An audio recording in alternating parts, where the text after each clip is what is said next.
welcome to Back to the Decade episode 2. I am Thomas Adams, joined as always by Nick Hoffman. Nick, how's it going? What's up? Good, man. What's up?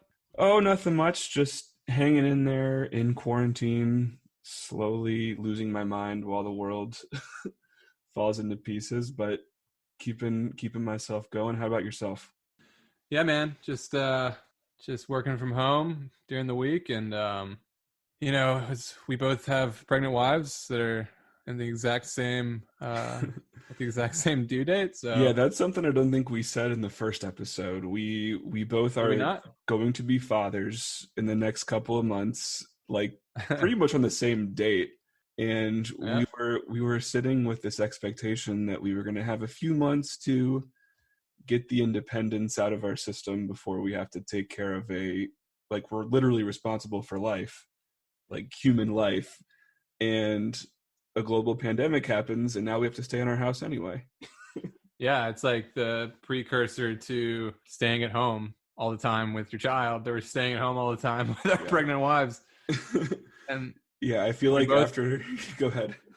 I was gonna say we both found out some pretty big news the last couple of weeks. That's a girl. True. That's true. We're both having girls. It's exciting. Yeah, we're gonna be girl dads. I feel like that's the appropriate colloquialism since the passing of Kobe Bryant and his daughter. Yeah, hashtag girl dad. Exactly. So that's exciting stuff. I think we're both excited about that news. I think by the time all of this ends, we'll be completely content to have like one night a week of a sitter where we get to actually go out and do something. Like even if we're stuck inside, a few nights a week, but it's crazy times. I want that right now. I want someone to babysit coronavirus so I can get the hell out of here. Go hang out with my friends. Someone just come take the stress out of my life so I could go be around people again. Yeah, and we are, for the audience, we're recording this from our respective homes from a socially safe distance, as everyone. Yeah. It's the last time we did the first recording in my, I guess I just call it a man cave for now because I don't know what else to call it, but it's a little extension off my house that has a lot of my things in it. And we recorded in there last time and we only had one mic. So the audio was a little off, but this time we have two mics and should be same better. setup. So we should have a little bit of more of a crisp recording this time around. Yeah, I think that gave me time to work on editing the first episode since I had some extra time to be home and sit at the computer. But how have you been keeping busy during all of this? You've been watching shows or movies or keeping with busy work? Yeah, man, honestly, as far as shows, I probably watch more movies than I had been before all this, but shows are about the same. But honestly, I've just been getting really out of the house as far as exercising, running a lot. I try to run at least 4 times a week, at least 5K each time. But then last week, I took it back a little with the running, and I did some yard work on Saturday. I got a huge truckload of mulch delivered to my house for free, which is amazing. And they have this like thing called Chip Drop, and it's a free service that has arborists basically around your neighborhood that are cutting down trees and they need somewhere to dump quickly. So I paid a $20 fee for them to cover them, so they didn't have to pay that. I didn't even have to pay that though if I didn't want to. I did it so I could hopefully get the mulch dropped off quicker. And it was like 48 hours, dude. This guy came and backed into my backyard and just dumped an entire truckload. So I have all this mulch, and it was like cherry tree mulch. So it smelled like fresh cherries. It's pretty amazing. That's a great deal. Yeah, dude. And I just laid that out all day Saturday. I was sore the next day for sure. And I haven't shoveled anything into a wheelbarrow in years. So that was fun. That was the day I watched Mother too. That night, Kat went and got us takeout from a local Greek spot that we love. And then she came back and I was like, I'd had a few beers out in the yard while I was doing yard work and took a shower. I was feeling real good. And then Kat was like, we got to watch Mother for your podcast. I was like, yes, let's do it. So it was nice to sit down on the couch and put me in a good headspace to watch Mother, which is one of our 2010 movies that we'll be reviewing today. Yeah, so that's something I don't think we fully had figured out last week, but the way that we're gonna structure the episodes is we're going to basically give each other homework for each recording, where I'm going to give you a movie to watch, you're going to give me a movie to watch, we're going to mutually decide on one and kind of give us three different things to talk about, whether it's a movie or it could be a show or anything that sort of relates to this period in time 10 years ago. So for Nick, he assigned me to watch his beloved Hot Tub Time Machine, which I had not seen before. And I requested that he watch Bong Joon-ho's Mother in honor of the most recent Best Director winner at the Oscars. I think Parasite's a movie that we both loved, and I thought it'd be fun to look back at one of his first movies before he really made it big in America, and see kind of how he's grown as a filmmaker since 2010. I think that movie was a 2009 release in Korea, but it got a US release in April of 2010. So it fits right into the window. Yeah, and I had not seen it. So you hadn't seen Hot Tub Time Machine. I hadn't seen Mother, and I actually hadn't even heard of Mother until until I really knew who Bong Joon-ho was. But I mean, I think I probably found out about that maybe in 2016, but I just never really watched it or anything.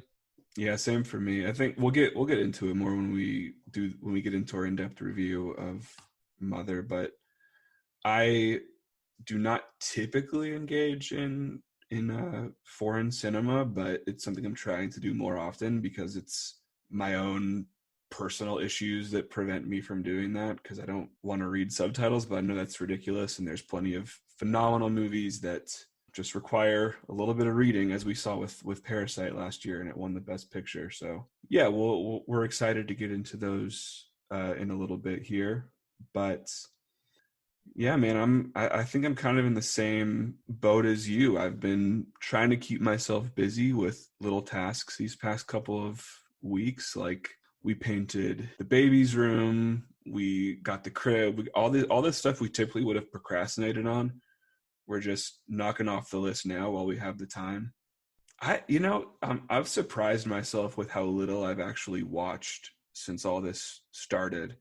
I think mainly because I've been working from home, so being so close to my living room when I'm working all day, it's hard to separate, that work time from the relaxation time. So I've not been as inclined to go straight from my computer screen out to the TV screen. So I'm trying to find different things to occupy my mind. Like, I've been cooking more. We signed up for Home Chef and got a meal delivery service that keeps us engaged in different meals every day. Just little things like that to keep busy and keep interacting with the world. I've been playing a lot of Xbox, actually, which is not something I was doing a whole lot of before all this started. I think I've probably played more video games in the past 3 weeks than I played in the previous 3 years. But yeah, I was gonna say I've been playing a lot of Nintendo Switch. I mean, I wouldn't say a lot, but at least one night a week, I'll like dive into Luigi's Mansion 3, and I'll play that for like 3 hours straight and get through it, whatever levels I can. And then other nights I'll play a basketball game. It's called like NBA Underground or something. I don't know. It's like it's almost like a modern day NBA Jam that my buddy Brian and I will play like late at night, both drunk on Zoom, until one of us is ready to pass out. Hey man, any excuse to have sports in a time where there's literally no sports at all. I mean, yeah. What's cool too is you can unlock every single, like almost, well, all the great players in NBA history. Like, you can unlock all of them, and you can play like Kobe Bryant with Magic Johnson, or Wilt Chamberlain with Isaiah Thomas, or something, like some absurd combinations. Put the dream teams together. Yeah, that's fun. I've been playing Madden a bit, just as as different trades and free agency acquisitions are happening. We both live in the Atlanta area now, but I'm originally from the Tampa Bay area, so I'm a unfortunate Tampa Bay Buccaneers fan. We have signed the greatest quarterback of all time, Tom Brady. So I've been playing Madden with Tom Brady on my beloved Buccaneers as a way to potentially fulfill the dreams of a season that might not happen because of this pandemic, which would really, really suck. Yeah, But, I don't know, man. I don't think anything will stop the NFL from happening, whether it's with or without fans. Yeah, I think that's a debate I've had with some friends, is whether or not I do believe that since the season doesn't start until September, they'll find some way to do it. I really doubt we're going to be able to pack 70,000 people into a venue here in just 5 months. So it's probably going to be a fanless experience, but the NFL would rather that than nothing. And as a fan of the NFL, I'm hoping that happens. As someone that plays fantasy football religiously, I'm hoping I get to play. Yeah, man. I'm a champion. You are a reigning champion. Yeah, in 2 leagues. Yeah, that's right. I won our league, and I won. Well, I mean, this probably wasn't your only league, but I won my my big money league last year. So I'm reeling off that season. You gotta come back to repeat it next year. Hopefully. Yeah, and I still don't get the respect from my buddies either. They still talk shit, even though I won. They still say I suck, and it really pisses me off. That's the thing about that's the thing about fantasy championships, is that you get to ride high for like maybe a week, and then they forget about it and they just start talking shit again. Yeah, it's the worst. It doesn't take these guys a week. It takes them like a day. Nothing. No time. They don't care that you won. They're like, you still suck. Oh, they care. They just won't show it. It will bother them until August of next year. Yeah, so I mean, I know we were talking before we got on here that in the world of sports, there's been a lot of attempts to re-air classic games. NBA League Pass and NFL Game Pass have made their services free for the time being as a showing of good faith towards fans during this difficult time. I need to download NBA. I keep forgetting. I think you told me about NBA League Pass being free. I need to get that. I need to get on that. Yeah, I've been watching a lot of NFL Game Pass and just going back to some of my favorite games of the past few years. Even 2010, I think it goes back to 2009. We were just saying for ESPN tonight, they're showing a replay of the 2009 finals and the 2010 finals, a little back-to-back showing. Just so happens to be the night that we're talking about the year 2010. And after this podcast, I'm going to go downstairs and watch Game 7 of the Lakers Celtics in LA to see Kobe's final. See him cement his legacy and win his 5th and final NBA Finals. So, yeah, it's pretty cool. When I saw that this morning, I had no idea until this morning, and I was just like, "Oh my god, that's amazing!" Yes, record both. It's cool that at least, you know, the different leagues like the NBA and the NFL have found ways to keep fans engaged during this time. I know that we're still going to have the NFL draft here in a week, which is strange to think about because it's all going to happen electronically. Yeah. It's usually a big event. And I'd imagine the NBA draft is heading towards a similar result where they're going to have to do it electronically. But we're just so used to these big spectacles where the commissioner comes onto the podium and he makes the announcement and the players are there with their weird suits and their families. And that's not going to happen this year. Did you see too, like to somewhat make up for the void of sports is they're having like video game tournaments with some NBA players to play each other in the they're playing 2K. Dude, I turned that on one night. One night we're sitting on the couch and I turned on, I was like, Kat, look, there's no sports, so they're playing they're playing matchups on NBA 2K.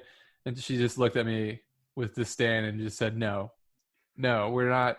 Why would we watch this? We're not going to watch professional NBA players play video games. That's too much. And I looked at it, I just laughed, and I kind of agreed with her. I was like, yeah, it is kind of ridiculous. Pretty dumb.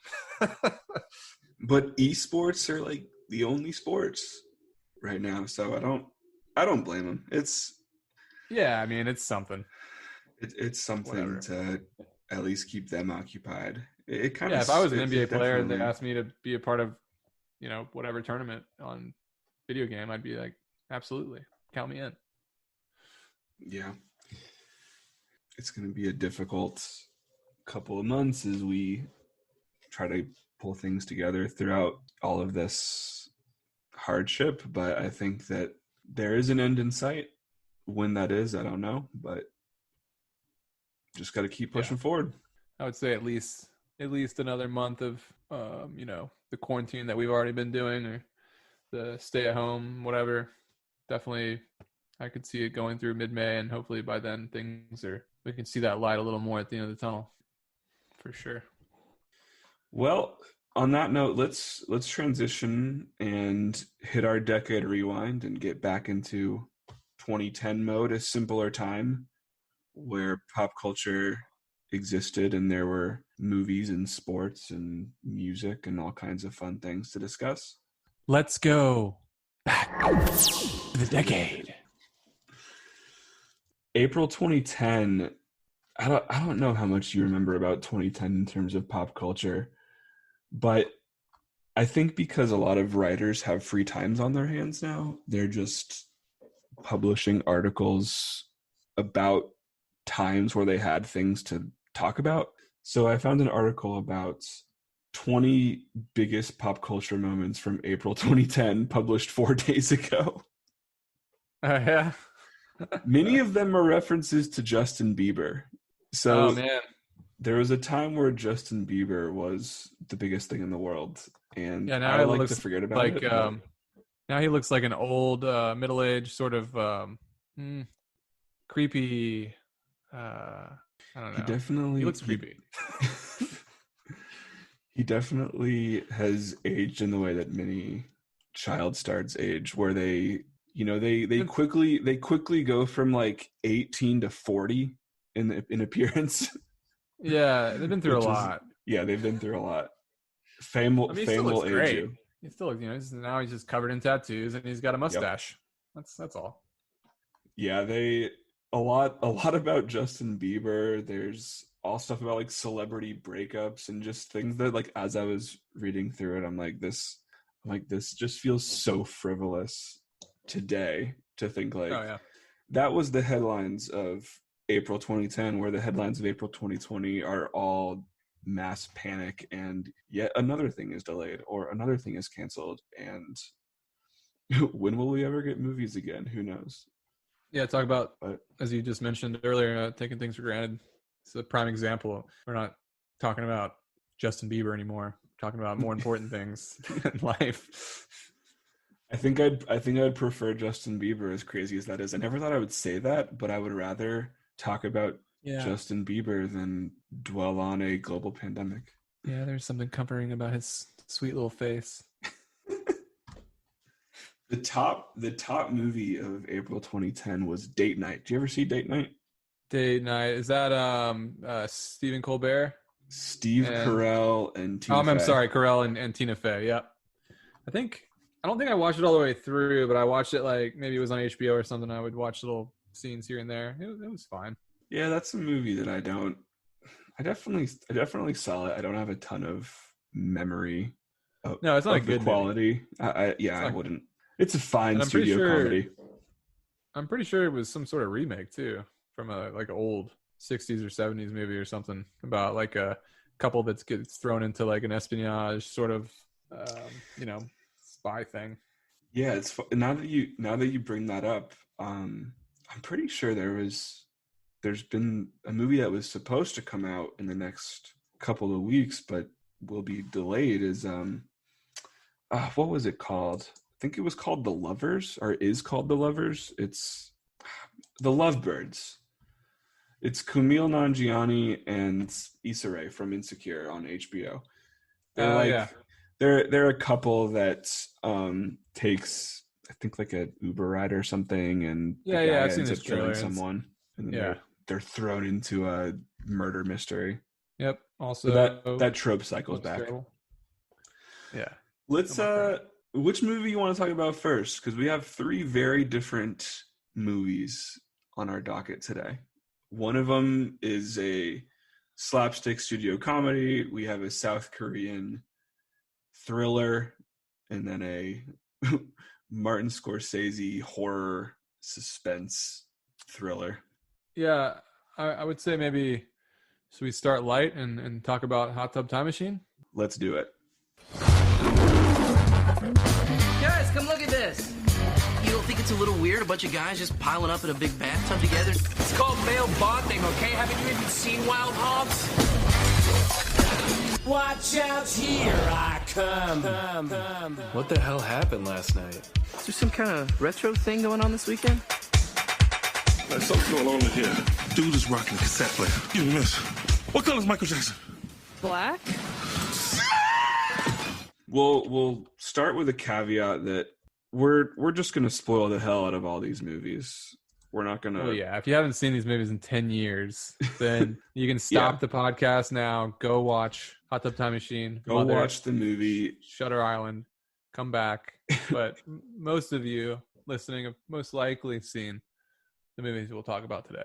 Yeah, if you've not seen them yet, you probably didn't have a ton of interest because it's been 10 years. Hopefully we will give you some interest, but we're not going to fret too much about spoilers. So Hot Tub Time Machine, why don't you kick us off with that, since that's a movie that's near and dear to your heart? Yeah, happy to. So Hot Tub Time Machine, very quick synopsis, is basically these friends that were friends when they were in high school, and then they obviously grew apart in college and as an older age. So now they're middle age, more in their, like, I guess I would say I don't think they ever tell you their exact age, but late 30s, probably maybe early 40s.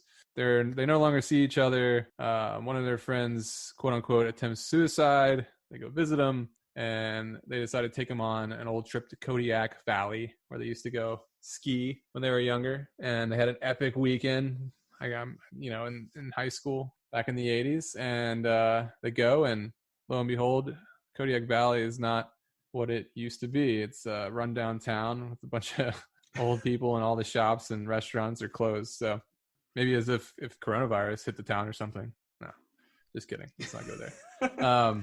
But anyway, they're kind of stuck in their hotel, and they don't know what to do. And then suddenly the doors open up. Beautiful golden hot tub shines through their door, and they jump in, and they are transported back in time to the 80s.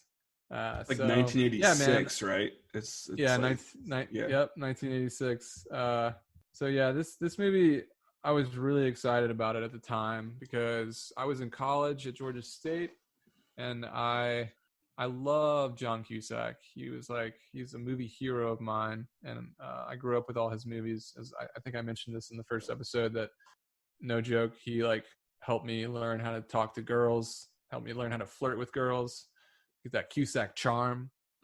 So movies like The Sure Thing, Say Anything, Grosse Point Blank, High Fidelity, I mean, those movies were really near and dear to my heart growing up. So it had been a while in 2010 since John Cusack had really made a movie like this. I think the last movie he had made similar to this, I mean, not like as far as slapstick comedy goes, but more of his romantic comedy, John Cusack charm sort of movie, was Serendipity. And that was like an early 2000s movie. I really love that movie too. Mm-hmm. Really captured his charm in that as well. And just a great little rom-com. So when Hot Tub Time Machine came out, or I heard about it, I was excited about it, but at the same time I was like, well, this movie sounds kind of ridiculous. So I doubt it's going to be any good, but I'm all for anything with John Cusack in a comedy. Looks like he's kind of going back to his roots a little bit. So I just so happened to get a pass. I can't remember how I got it or why, but for some reason I think the movie came out did it come out in April or late March, right? It was a March release. Yeah. March 26th. So right at the end. So I got this free pass to see it I think it was 6 weeks early in February. And I took my buddy with me. We went to State together, and we I think it was at Atlantic Station here in Midtown. And we kind of went in with low expectations. And from the very start to the very end, I mean, I had the biggest grin on my face. It was a total throwback to old Cusack, and clearly they were like riffing on a lot of his old movies because they go back to the 80s where his Right. that Lloyd Dobler character, and that's where the Cusack charm really was born. And they reference a lot of his movies and kind of poke fun at the genre that he was most popular for in the 80s and the 90s. So I think he really played into it. And yeah, man, I was the happiest dude in that theater. I just thought it was so funny. And everyone in it too, not just Cusack. I mean, Rob Corddry. You mentioned Craig Robinson. who did you like them? Yeah, Craig Robinson. Yeah, Craig Robinson's From amazing. The Office. And yeah, The Office at the time was very popular, so everyone knew him for that. But yeah, man, it was a perfect movie in my book because I just got to watch John Cusack be John Cusack again for an hour and a half. What I thought was amusing about the personas that they're wrestling with in that movie is that you can tell a lot of those characters, the movie starts with them having disdain for themselves. Like the Rob Corddry character attempts suicide, like you say, which as someone that hadn't seen it, I didn't think we were going to get a suicide plot. I was kind of thrown by that. Like that was a heavy way for it to kick off. But obviously, like the Craig Robinson character is going through a bit of depression. The John Cusack character is, his, I don't know if it's his wife or girlfriend has just left him. It was his long-term girlfriend, yeah. Long-term girlfriend, and his nephew's living in his basement, and he's hitting rock bottom, and it kind of matches what you're saying about, I think you mentioned it last episode about how his career had kind of unraveled into this negative space. And now he's coming as this character that has like a lot of disdain for what he's become and is longing to figure himself out again by just going back to when things were good. Right. And that, I think that's really clever, especially for Cusack, because like Corddry and Robinson are, they were newer comedians. They kind of broke out onto the scene later in the 2000s, but Cusack's got this multiple decade legacy. He's been a star since he was a teenager. His sister's a movie star, the whole family. So it was cool to see him wrestle with that persona. Yeah, for sure. He even references throughout the movie how, like, because the guys in the movie, his friends constantly are saying, "Oh, it's always about you. It's always about," because that's what his movies were. All his movies were about him all the time. Right. So I think at some point in the movie, like midway through, when his old girlfriend stabs him in the eye with a fork for the second time, and the nephew's freaking out because he's like half disappearing all the time, and he's not even supposed to exist in 1986. And if certain things don't happen, then he won't exist when they go back. So Cusack basically looks at him while he's writing poetry, love poetry, and eating mushrooms, saying, why does it have to be about me? Like, it doesn't have to be about me. Like, it could be about you. Why don't you go figure your own stuff out? I think that was a really great moment of him kind of like poking fun at himself. And right. Yeah, I think when I was in college and we used to write science fiction, we would always come up with this phrase called sci-fi bullshit, which is just, you're telling a sci-fi story and you want a certain plot line to work a certain way, and you would just write in some sci-fi bullshit that made no sense, but just explain it as sci-fi and it works. That's the nephew character existing in this movie. Because the more you think about it, you're like, why the hell is this character in 1986? But that twist at the end kind of pays that off in a great way. Totally, and they obviously have these great cameos as well, and Chevy Chase being one of them, and he's sort of the maintenance guy for the hot tub, because the hot tub once they get transported back in time to 1986, the hot tub is on the fritz because they have this energy drink called, was it Chernobyl or something like that?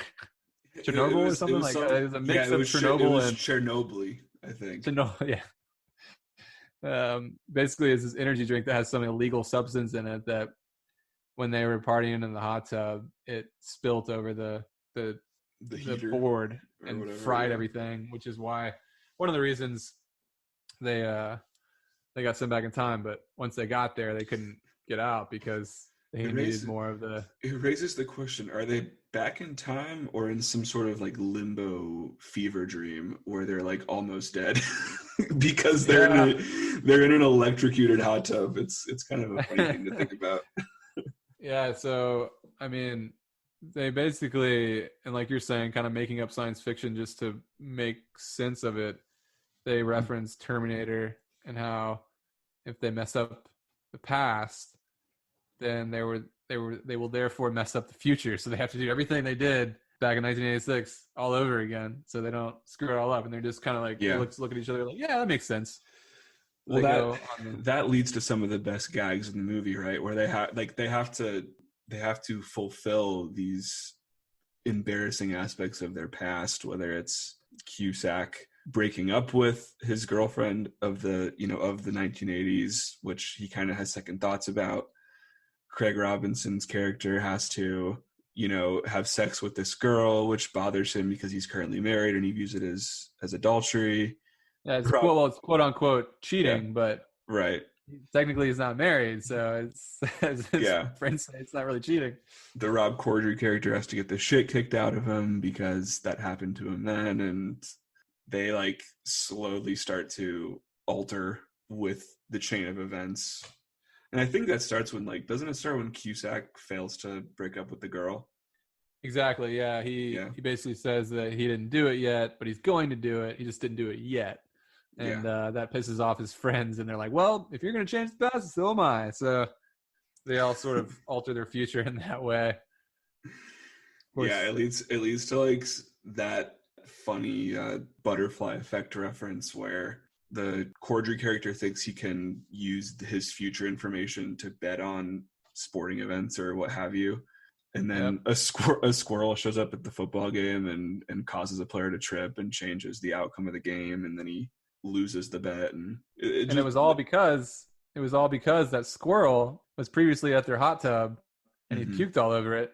And he altered the course of that squirrel in the time that they were in.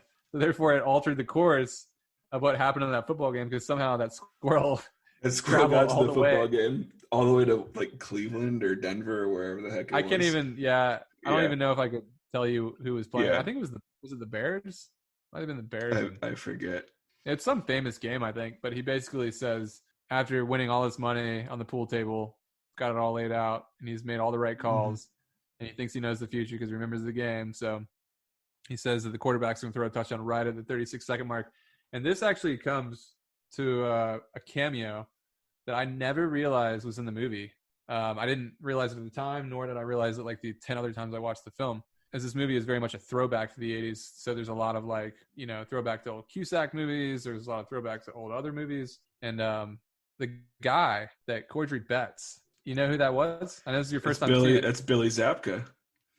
Damn it, you got it? Yeah, so this is the reason that I know who that is. Because you watched the show on YouTube?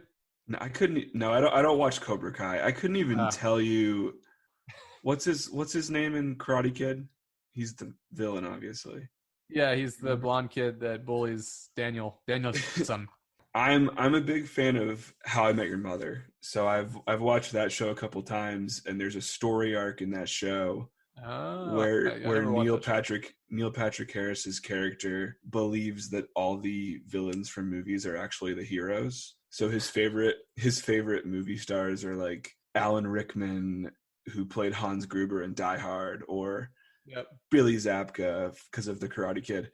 And in the final season, they end up getting him to meet Billy Zabka, and there's a whole storyline with like Billy Zabka becoming one of his best friends, and that's how I knew who that was. So when I was watching the movie, I was able to recognize that face because I've seen him recently in stuff. But that's so funny because the only reason I recognize it now is because he wasn't relevant at all in the 2000s or 2010s. Like he wasn't not at all. No, he wasn't in anything.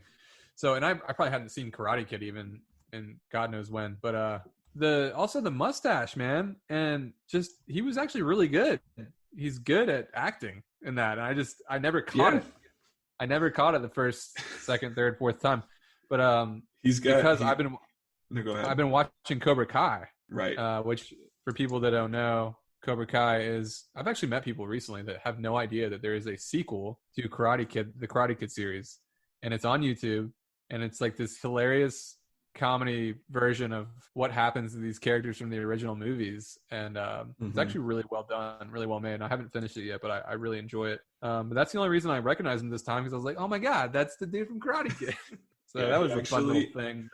He has this great arc in How I Met Your Mother where he like engages in poetry in his free time, and he's trying to rebrand himself as a poet, and he's so annoyed because every time somebody sees him, they either want to kick him or throw a drink on him because they hate him because he's this villain, and he's just like so disgruntled by it.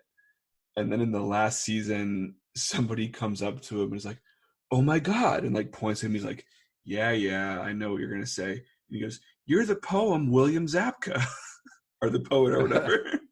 And it like makes his day. Nice. So he's definitely been really a good sport about making fun of his persona as this like, 80s star that then disappeared for multiple decades. Yeah, for sure, man. Yeah, kind of going back to the bet that he makes with that character and then losing because of the squirrel. And one of the more funnier scenes to me is if he were to lose the bet, he has to suck Craig Robinson's dick. Yeah. And that was always a great scene. Yeah. And Craig Robinson's got the great line of, I don't like you taking liberty with my dick, man. and it all results, he goes, no.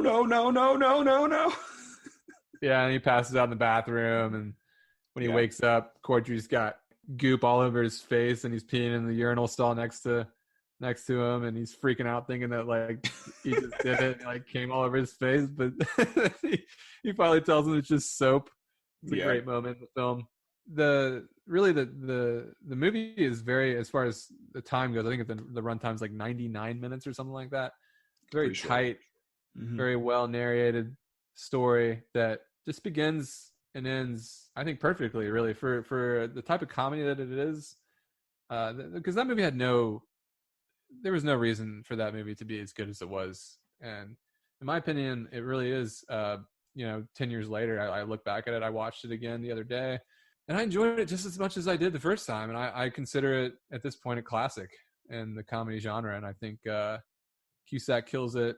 He basically is able to alter his character's life, and he meets this girl that's like, she's from Spin magazine in the third act of the movie, and they hit it off. And I think with Rob Corddry's character deciding to stay back and create everything, and like instead of Google it's Lugal, or instead of Motley Crue it's Motley Lou, and all those funny changes.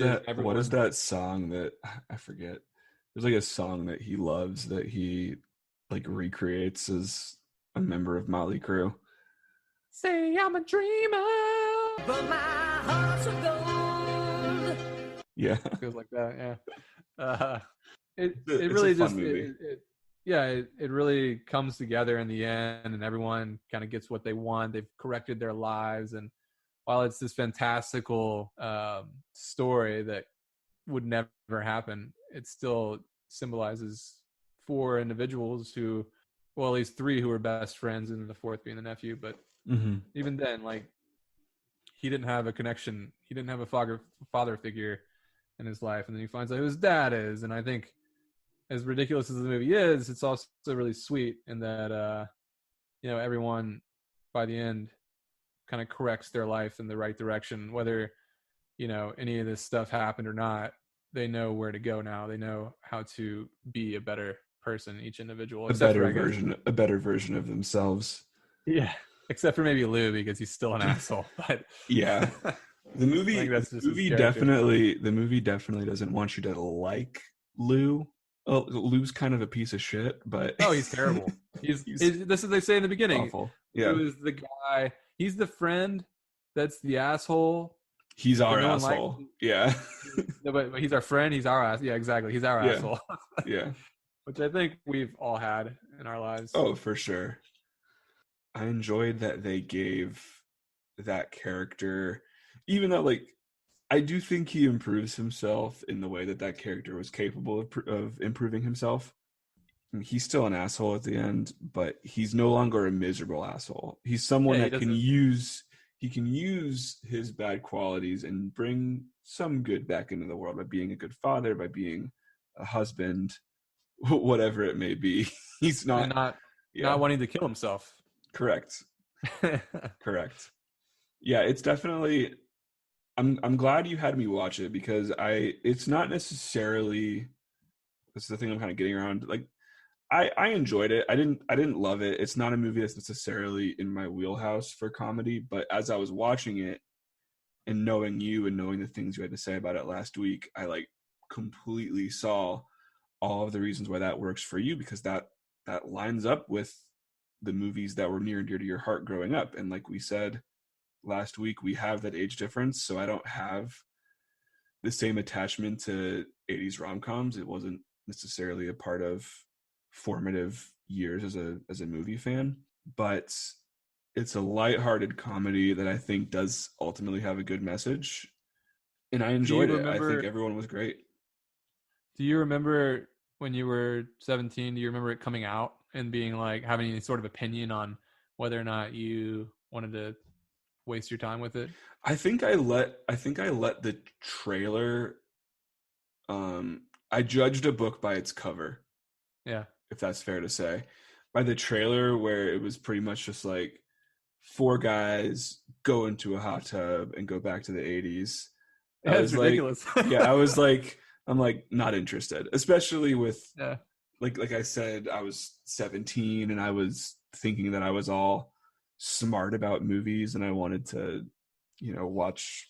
Granted, I say this and I saw frickin' She's Out of My League, which isn't isn't any different, but I for whatever reason I just was like, that's not something that will have value to me.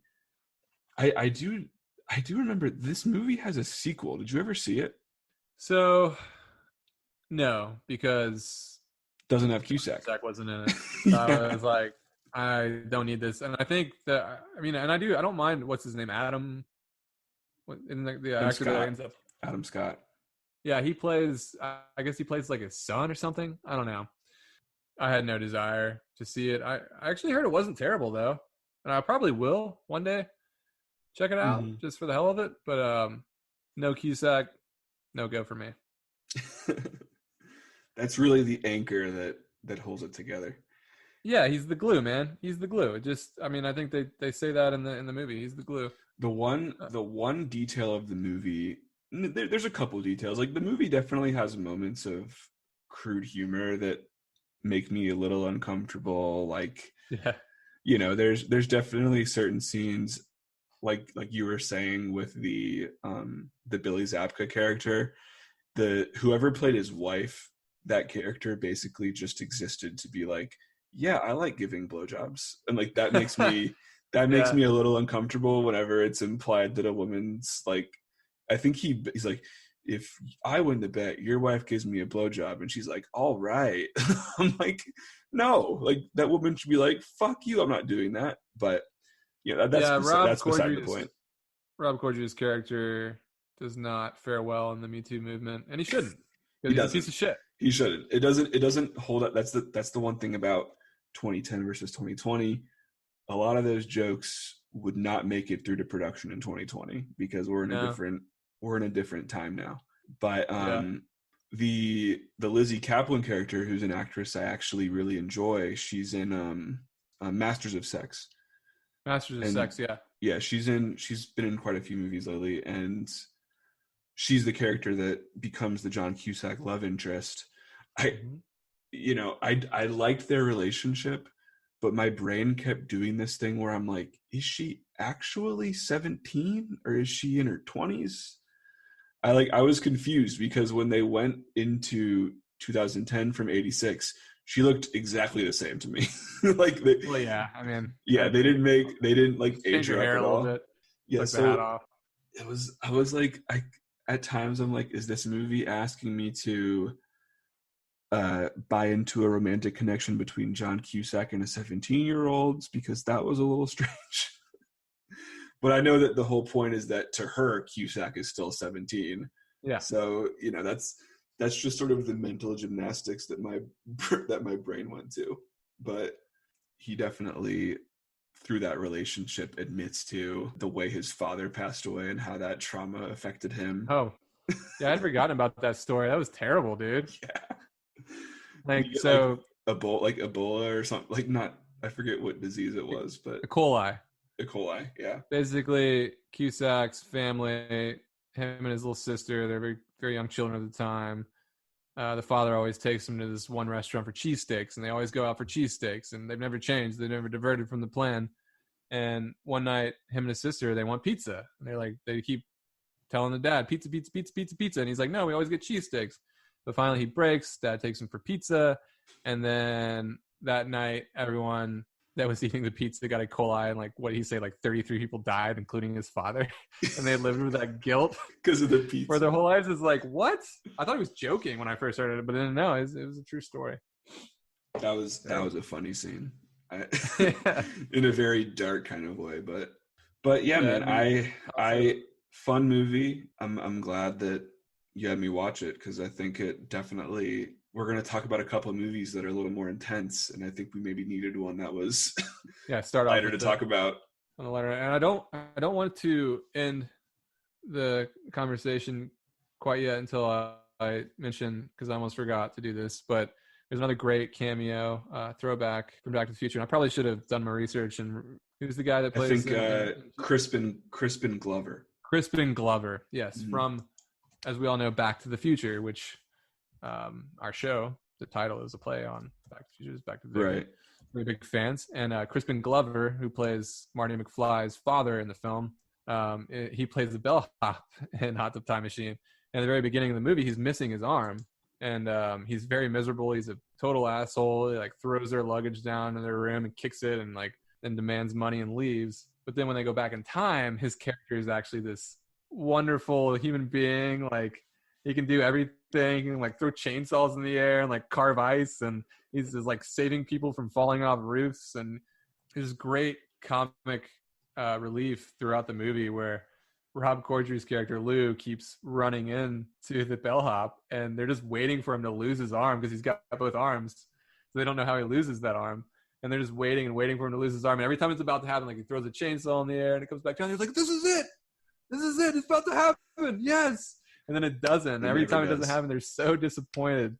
And I won't even spoil that part for people that maybe haven't seen the movie, but it's just such a great. It's a good payoff. Little resting points throughout the film where it kind of takes you out of what's going on a little bit and just brings you back to the bellhop with the missing arm and how is he going to lose it.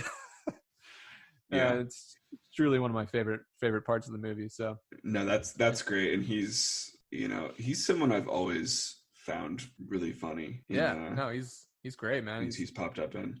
Yeah, but I guess we can, as much as I love Cusack, we can end the conversation on the Hot Tub Time Machine with Crispin Glover. So he's a big reason to watch that movie. That's really what it was all building towards, right? Was Crispin Glover.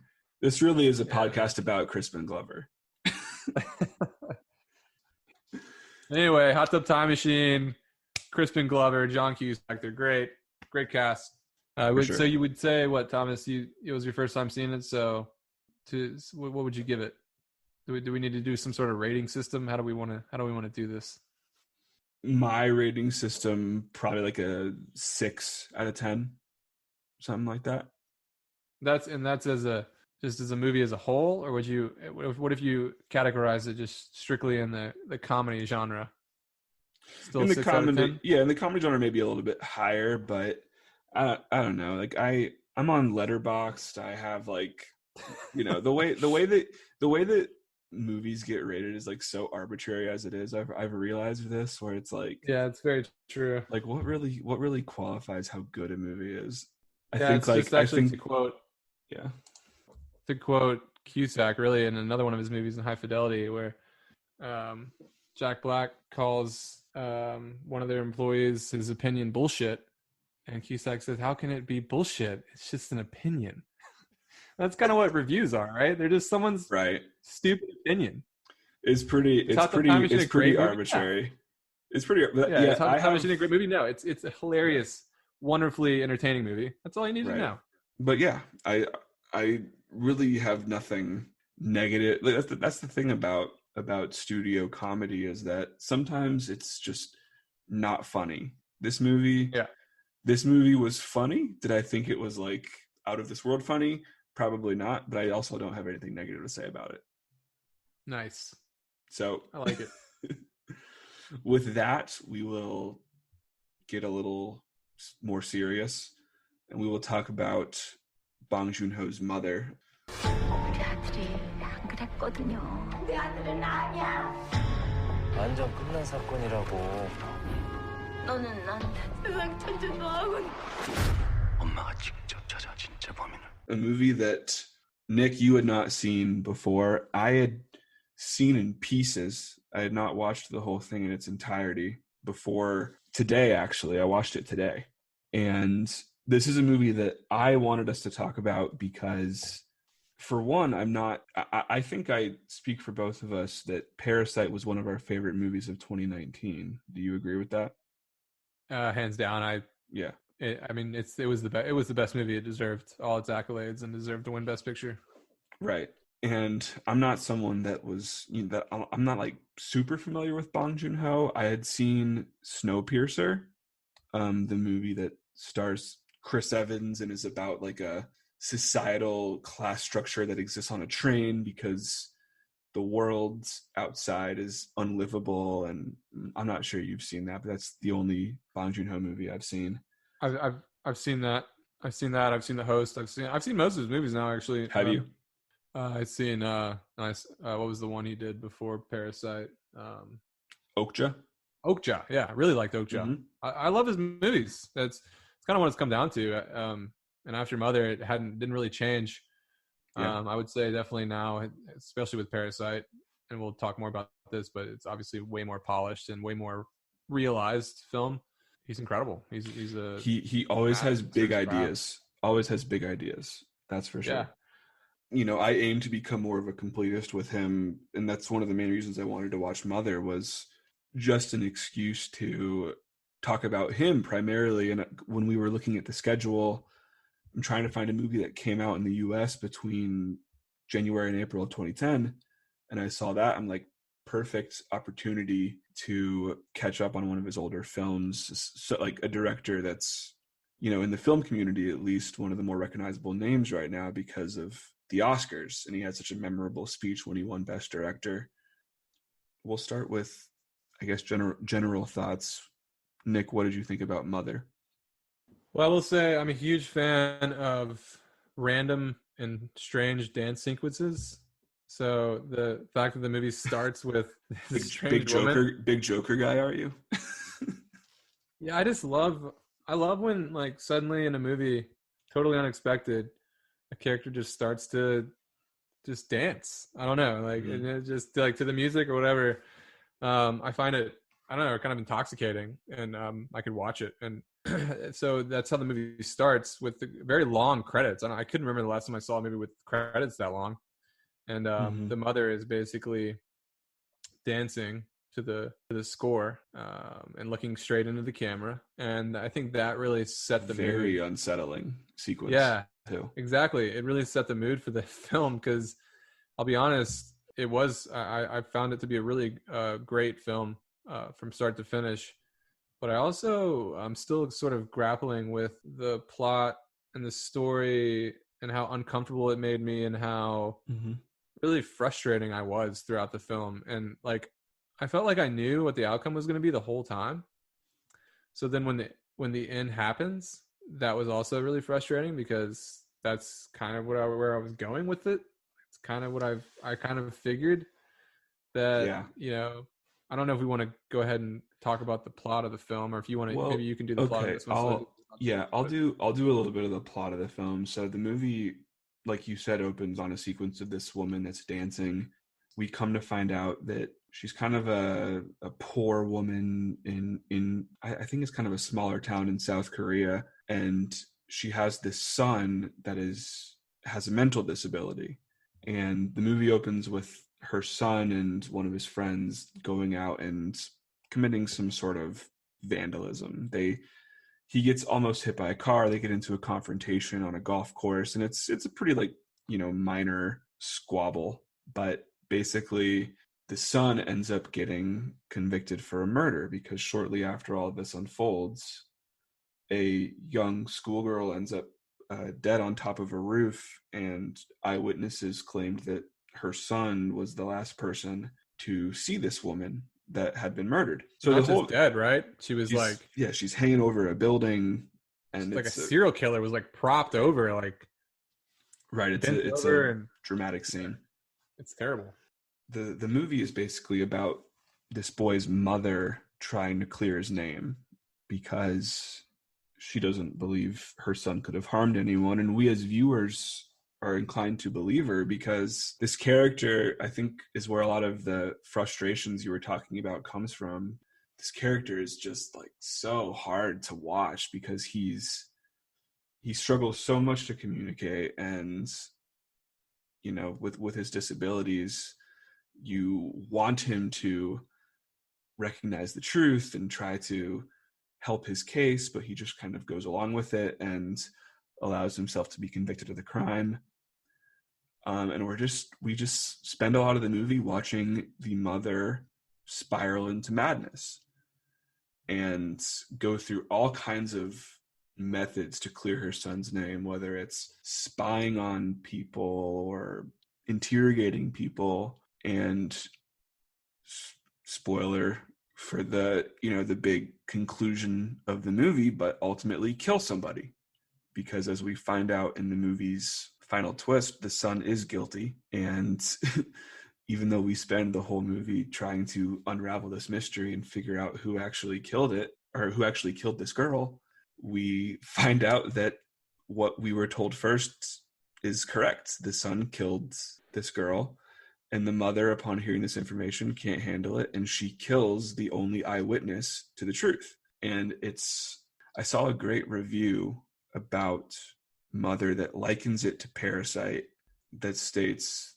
Bong Joon-ho is an expert in movies about the price of getting what you want. And I think that makes a lot of sense with Mother and with Parasite. Characters that spend the first 2/3 of the movie in pursuit of something, and then the cost that they have to give up to ultimately get it. The movie concludes with the son being freed of the charges. Yeah, you get exactly what you wanted. Yeah. Like when you're rooting for her the whole film, you're actually getting it, but at the same time realizing like, no, this is wrong. No. And there's certain things, there's certain twists revealed along the way, such as the fact that she was depressed and in a state of desperation and attempted to commit basically group suicide with her son when he was 5 years old, and feed and give him this poison drink that ultimately failed and just ultimately affected his mental state and turned him into. Yeah, I mean they oftentimes the term retard comes to play in the movie, but only in the sense that he hated being called that because it is offensive, and it was offensive to him, and he's able to realize that. And the mother hated that he was called that by people, and I mean, it obviously doesn't have a positive effect on his character, and it just frustrates him more, and he can't socially interact with people correctly because of his mental disability. Yeah, because what he's been through. So it's really devastating in that form throughout the film because, I mean, no one likes hearing. I mean, obviously now in 2020, I think I was watching a documentary from 2008 the other day, and that term retard was used, and it's just like you can't, you can't call people retarded anymore. It's just, it's offensive, and right. And in 2010, I think actually was maybe a little ahead of its time in that, because it was really hurt. It really hurt him to the core when people would call him that and call him a loser. Well, that's when he would snap, and that's ultimately why he commits murder, is because he's called a retard, and then he throws a rock at the girl for saying that. And after she threw it at him first. Right. It's a devastating sequence to watch. you do root for this woman, and then you know, as you realize what she's done, not only to her son, but ultimately to the people that she has to interact with to clear her son's name, you just this woman is not right. It made me think a lot about Parasite, who, you know, I rooted for those characters, but those characters were morally incorrect in a lot of the things they did. Even For if sure. even if from a class structure, you could argue some justification in them trying to even things out with those that were more well off than they were. Yeah, I think that's just it, right? There's an imbalance on both sides, right? There's an imbalance with the mom and the son, and they don't really know how to go about life in a reasonable manner. But then you have the class above them, and like Parasite is a good example of someone in a class with a lot of money and everything they want they can have, but there's also imbalance there, right? So it's that Right. middle ground that is almost seems impossible to reach in his films because there's really no happy ending. And It becomes pretty apparent when you're watching the movie, because you know, on one hand, the sort of economic inequality that is highlighted so strongly in Parasite, it's pretty evident in this movie. And when I'm looking at the homes and some of the living situations of these characters, I'm like, I don't know if this is like a cultural divide that's making this feel like such an economic disparity, but really it's just gross economic disparity. And the movie starts with them assaulting these wealthy golfers in their Mercedes Benz, and the characters that we're following come from these really rough backgrounds, and they have, you know, homes that are falling apart. And it's, you know, it's a movie about which can't make us feel incredibly great as soon to be parents, but it's about the madness of parenthood. yeah. And how that will drive you to do insane things. Yeah, whatever you can do to protect your child or children. Right. And whether, you know, in the midst of a judicial system that's clearly corrupt, like the way that they get a confession out of this character just seems ridiculous. Like that shouldn't man. fly ever. And you actually just reminded me what I wanted to touch on. I kind of forgot earlier, but I'm glad you just said that, because you know what this really reminded me of when they were in the confession. Sorry, when they were in the confession room and just beating it out of this kid basically, and taking advantage of his mental state, just sort of forcing him to admit to a crime that we don't know if he did it or not. It was just like How to Make a Murderer. You seen that on Netflix? I've not actually. Dude, that's the story. It's about, Yeah. they get this kid who has mental issues. He's, you know, obviously a little slow and not all there, and they get him in a room to interrogate him, and they basically force a confession out of him. And he still, to this day, is serving time in prison. But from the evidence, and if you watch the documentary, I think most people come to the conclusion that I don't think this kid had anything to do with the murder. I think he was talked into it, and because he was put in an uncomfortable situation and didn't know how to get out of it, he said whatever he thought was going to get him to get out of there, whatever was going to get him back home to his family, to his mom. And then once he obviously said the confession, then he didn't get any of that. But he didn't know that. He thought he was going to say what they wanted and get to leave. And that's exactly what happened with this kid and mother. They just coaxed him into saying what they want him to say in order to get a confession so they can close the case and be done with it. And unfortunately, that's something that happens often in our judicial system. It sucks. I think that's what surprised me most about the movie, is because when you're getting those scenes early on in the first 30-40 minutes, and you're seeing the unfair treatment of this handicapped kid, and you know, you're thinking, okay, this is what the movie's about. It's about the corrupt judicial system and the ways that we have to persist to overcome it and to find what's right. And then when it's revealed that the kid is actually guilty, it flips the table. It flips it on its head, and it leaves you feeling really dirty at the end. And you brought up dancing, and the dancing sequences bookend this movie, because the movie starts with the mother dancing, and then she spends a lot of the movie, she's an acupuncturist. She talks a lot about how, you know, there's this special spot on your inner thigh that if you get it via acupuncture, it releases the demons and it clears you of any problems or sins that you're holding on to. And it ends with her, you know, she's having committed murder, putting an innocent man into prison, a man with similar disabilities to her son, and doing all of this evil just to get what she wants. And she sticks the needle into her leg, and she gets up and she dances, and it's just like the scene in the beginning. And it's incredibly unsettling, and it's the moment where the movie kind of elevated to a different level for me, I think. And the biggest difference too with the book in there is in the beginning she's dancing alone, Right? and in the end she's dancing in a bus full of people. I don't know necessarily what that means, but I mean, I liked it. Yeah. It was a frustrating movie because a lot of the characters' actions I found to be frustrating, and it didn't grip me near in the way that Parasite did from start to finish.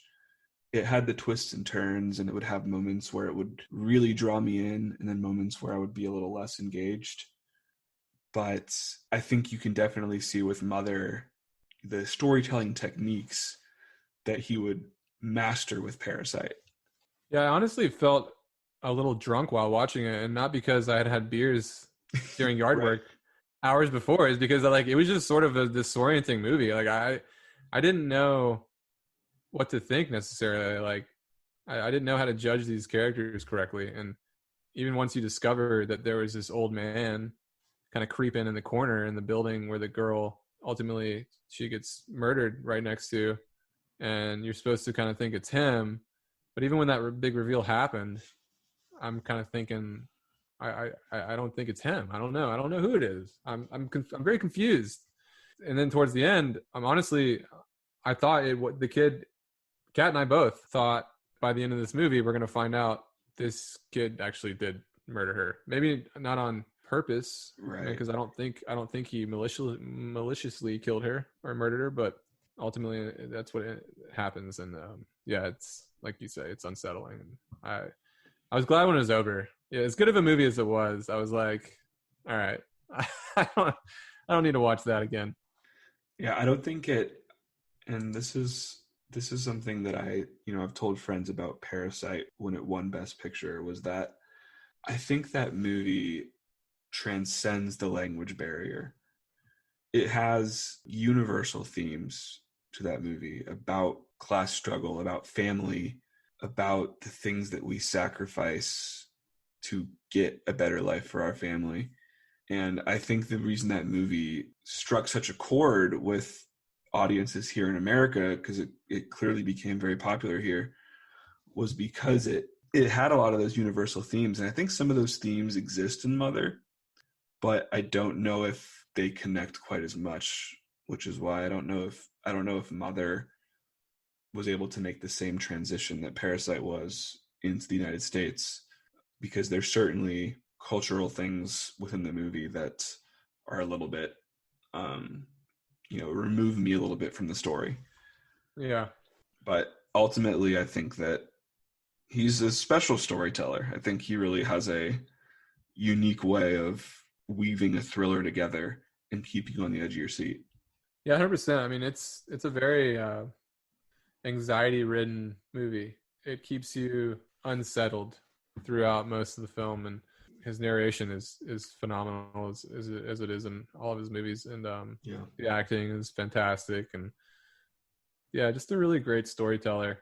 And even when you're watching that scene unfold where you find out that the kid did indeed murder the girl, albeit on accident, you can kind of see it coming once it starts happening. You're like, oh no, he did it, because he rubs his temples. That's what he does, right? He rubs his temples to remember. His mom always tells him, rub your temples and massage them, and you'll remember. So you can, because she's throughout the movie, she's trying to get her kid The truth to out of remember, him.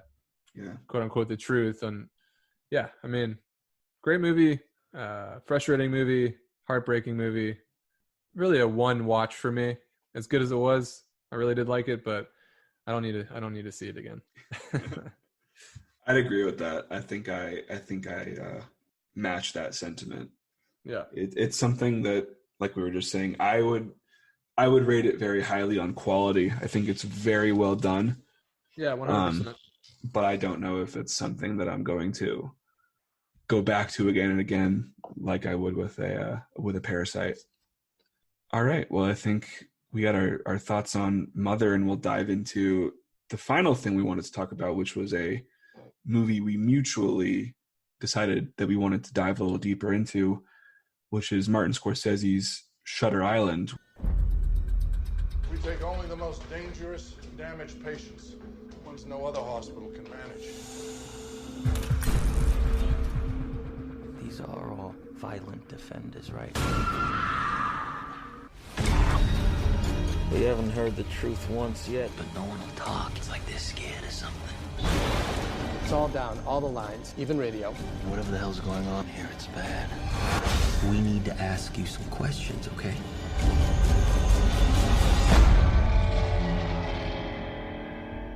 We talked a good deal about Shutter Island in the first episode, but it is a movie from early 2010 that I think we both have a lot of affection for. You know, how complete are you in the Martin Scorsese filmography? As far as all the movies of his I've seen? Yeah. Would you say you've seen I think I've seen all of them. 50%? You think so? I mean, I think I've seen all of them except for like a lot of his earlier ones. Maybe like I don't think I've ever seen Mean Street. Okay. I don't think I've seen. I think there's a few in there early that I haven't seen, but as far I would say from like Raging Bull on, well, Taxi Driver I've seen obviously, but I've seen all those. The first movie I was ever introduced of his, which I remember very fondly, is Goodfellas. And I was, I was a young teenager, and I was visiting my brother here in Decatur because he lived here, and he was a server at a restaurant, and he had to go work a shift. And him and his roommate left me home alone. I think I was probably like 12 or 13. Great age to watch Goodfellas. And yeah, they were like, dude, you got to watch Goodfellas. It'll change your life. We're going to throw it in for you. It's a 3-hour movie. We'll be back.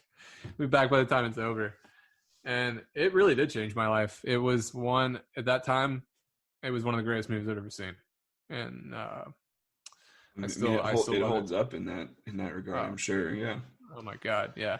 So no, to me, Martin Scorsese, I mean, he can basically do no wrong. I think for the longest time, I pretty much agreed with the fact that he'd never made a bad movie.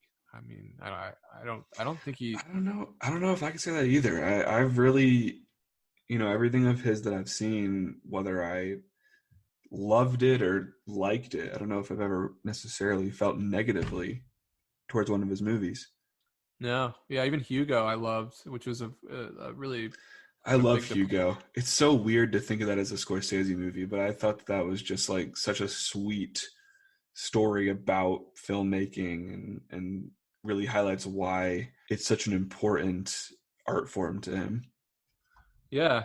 And all that being said, when Shutter Island came out in 2010, for whatever reason, I can't remember exactly why, I had no real desire to see it. I don't know if it was because it was the horror genre or I mean, maybe it was somewhat considered horror. I don't know if that's where you would actually place the film in the horror genre. I think there's a mix there of like, I don't know, what would you categorize Shutter Island?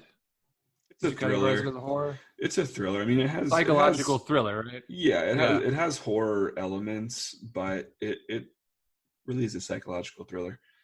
Yeah, and I want to say maybe my least favorite Scorsese film at the time was probably Cape Fear. But now I watch that movie today, and I'm like, this movie's fucking awesome. Yeah. I'm like, I don't know. Maybe I don't know what was going on with me in 2010 where I wasn't really feeling Shutter Island, but I still ended up watching it later that year I think closer to like Halloween. And then I was just sort of beating myself over the head. Like, what was I thinking? This is incredible. This is a great movie. Scorsese does it again. Yeah, man, just it kept me engaged the whole time. I love all the characters. Leo kicks ass. Mark Ruffalo, who's the Ben Kingsley. Yeah. Ben Kingsley. Michelle Williams as his Michelle wife. Williams, always incredible. Emily Mortimer is the woman that they find in the beginning, who they're looking for, the girl that had escaped. Yeah, she's really great. It's a cliche thing to say, but DiCaprio is my favorite actor. It's not cliche, it's man. Basic, it's just speaking truth. Yeah, and I think that Shutter Island's one of his better performances. I don't know if it's one of the better movies he's been in, but he is so raw in the movie, and the character becomes incredibly sympathetic at the end, especially as the twist is revealed and we learn the reality of his situation. Obviously, he does Inception the same year. That's also a 2010 movie. But Shutter Island is just Leo's movie to shine. It's a showcase for him. It's a showcase for Scorsese in a lot of ways. He's able to tell a story, and it's not super long like some of his movies tend to be. It's pretty concise. No, I would honestly say, I mean, it's a near perfect movie. It's just so well crafted, man, and like kind of keeps you guessing throughout the movie. And I still, to this day, guess. I still go back and forth with what I really think is true or not. Let's talk about the ending and have a conversation, because we think that DiCaprio is this federal marshal that's here to investigate the disappearance of a woman from a mental institution on Shutter Island. Ultimately, we learn that DiCaprio himself is a patient with delusions of grandeur that believes himself to be this marshal, which was part of his life before he tragically killed his wife, who lost her mind and drowned their children, which is ultimately why the Leo character has to then kill his wife and get sent away to Shutter Island. And they're allowing him to play out a skit, essentially. When you watch the movie a second time, knowing the twist, I think that's when it's really interesting to look at the actions of the Ruffalo character and the Kingsley character with the reality in mind, and be like, oh, they're just fucking with him. All of these terrors and these suspenseful moments, they're just kind of screwing around with him. Yeah, but you know what, man? Even knowing all that, part of me is on Leo's side, and I think that he really is a detective, and he really is out there trying to uncover all their terrible, terrible things. And I think that, yeah, man, I think there's reason to believe that they break him in the end, and that he knows he has no way out, and he just has to go with what they want to do. He has to go out on top, and he's got no choice. He sees that. They make him believe. They make him believe the story. Yeah, I think you could, as a viewer, you could walk away and be like, yeah, man, I screw all that. Like, he was the patient and like he killed his wife. And no, man, they got in his head. They don't want people to uncover what's going on that island because they're experimenting with like human beings, like doing human trials. Yeah, I mean, I guess that's a fair thing. Like, you don't actually know, because it does seem a little too perfect, the way they're like, your name is not Teddy Daniels, it's Andrew Latis, and it's like a acrostic, and you move the letters around and it creates the name or whatever. Like, that's a little too perfect.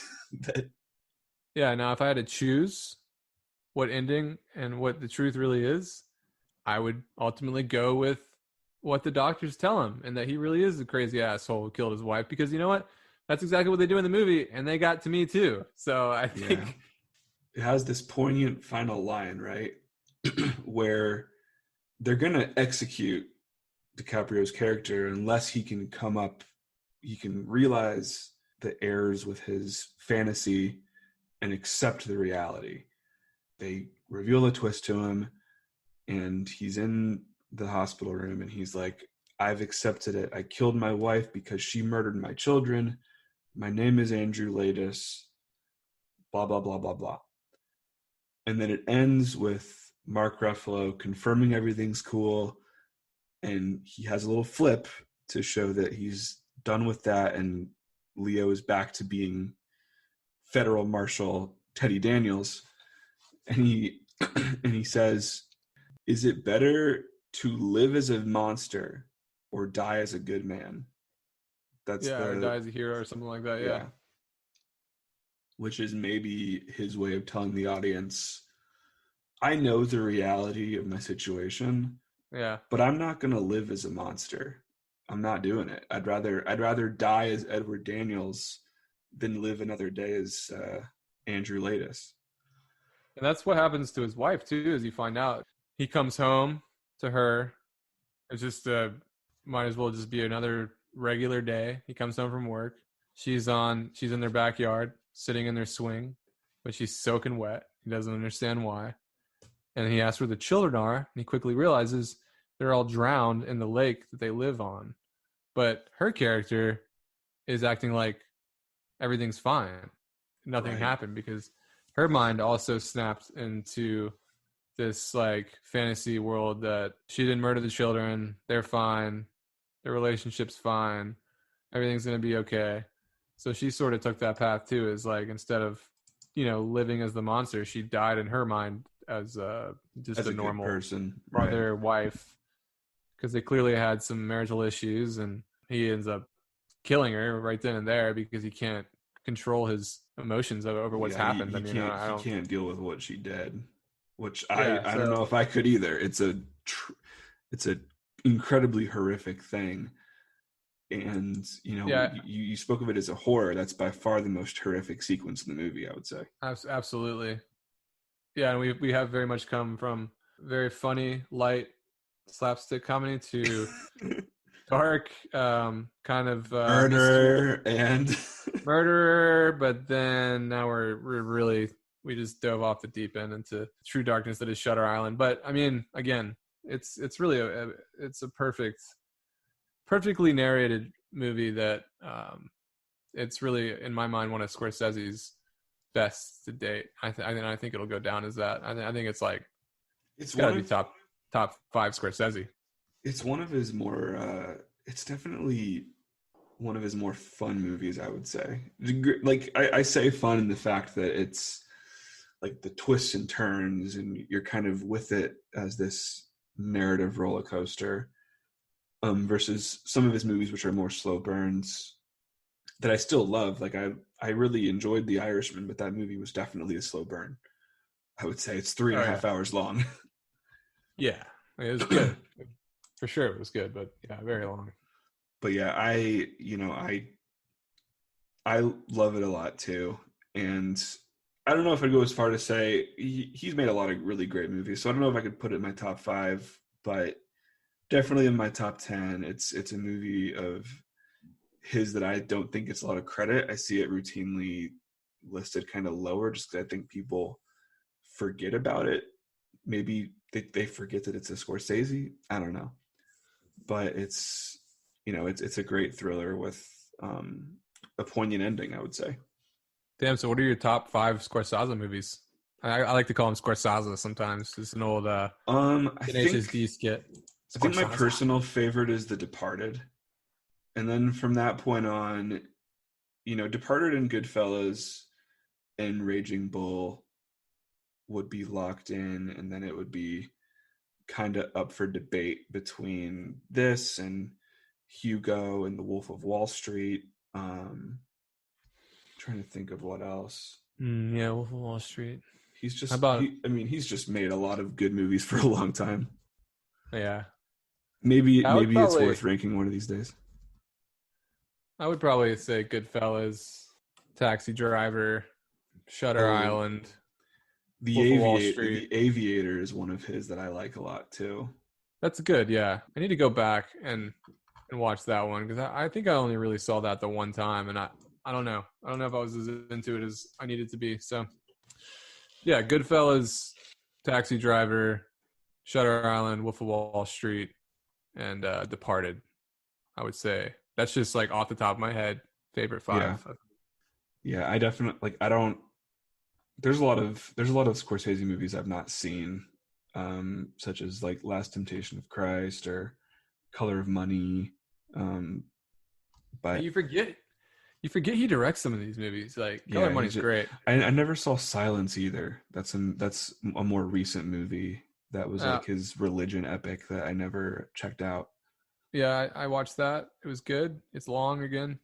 Yeah, he loves to do long movies. I've never watched Temptation. I've never watched that. That's one of the ones I haven't seen. He's probably the most iconic American director of the past 50 years, whatever it is. So that it's a very rich filmography to take from.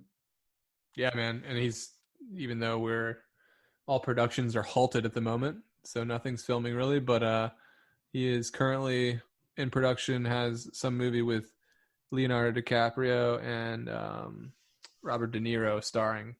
So yeah, which is, I mean, that's it can't get much better than that. Those are his two guys. So yeah. I'm excited to see him join them together. We didn't get Leo for a few years. He took some time off after winning the Oscar, and then he did Quentin Tarantino's Once Upon a Time in Hollywood and was fantastic. So anytime we get Leo DiCaprio in movies, I am there for it. Yeah, man. Don't ever apologize for loving DiCaprio as your favorite actor, man. He's the man. He's the man. Catch Me If You Can.